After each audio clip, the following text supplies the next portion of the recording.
So today I just wanted to take a quick look at Casper's Halloween Special, and I have no earthly idea why, but for some odd reason this film has a crazy amount of alternate names. It's also known as Casper Saves Halloween and Casper the Friendly Ghost. He's not scary, he's our brother.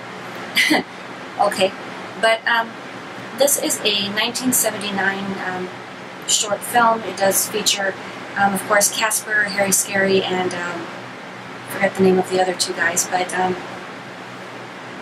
pretty much Casper this year has decided that he wants to try to go out trick-or-treating like an actual live boy, and he kind of comes up with this little, very obvious but adorable little costume. He has kind of like a little hat, and then he has this little mask that he puts over.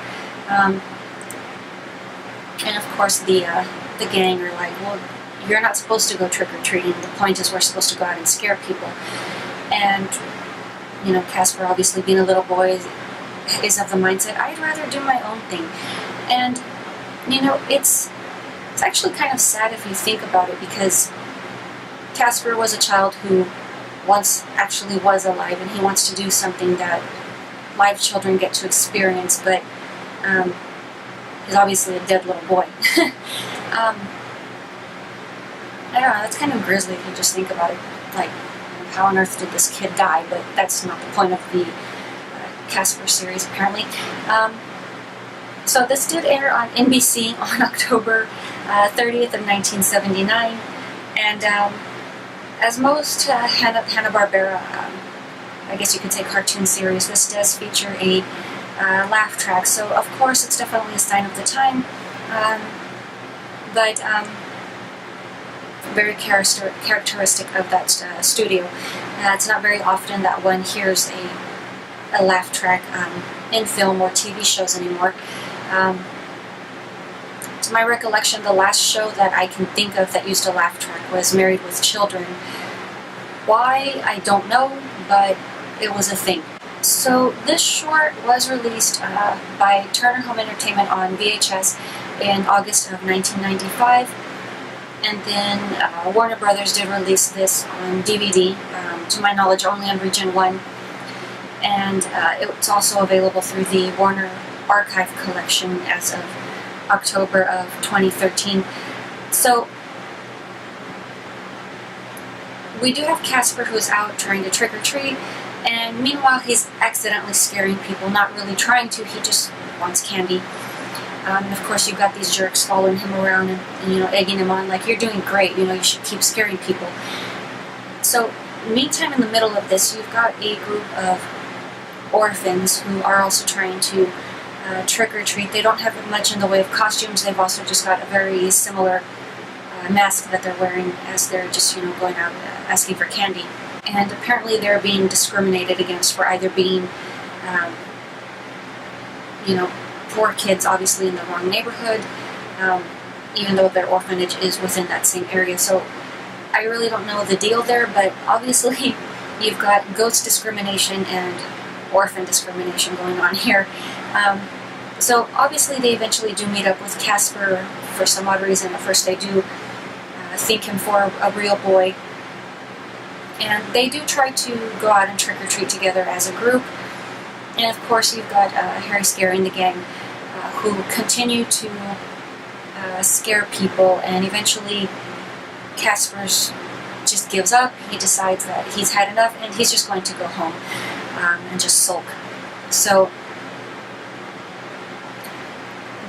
my complaint here is, why on earth would you call the short Casper Saves Halloween when really it's Harry Scary in the short who, as the orphans continue to try and trick-or-treat, he's actually pretty much foiling the other two goons, and I guess you can say pretty much turning their own tricks against them.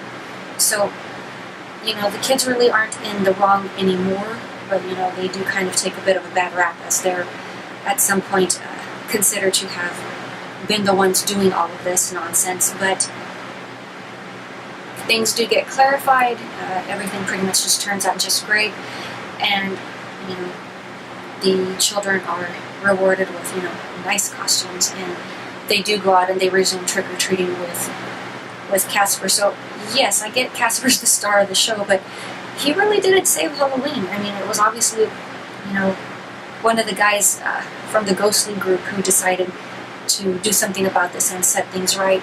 So I don't know, I just kind of found that a bit interesting there. But to my own knowledge, once again, this isn't a short that I ran across as a kid. Obviously, as I was growing up, Casper was in syndication, so I was familiar with who Casper was, but